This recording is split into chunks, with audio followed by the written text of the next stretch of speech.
கும்பலாக சுத்துவோம் நாங்க ஐயோ எம்மன்னு கத்துவோம். கத்துறேன்னு கேட்டா உன்னை வாயிலேயே கொத்துவோம்.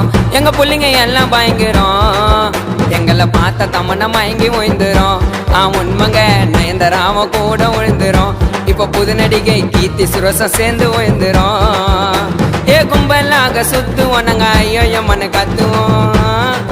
ஏண்டா கத்துறேன்னு கேட்டா உன்னை வாயிலேயே கொத்துவோம்.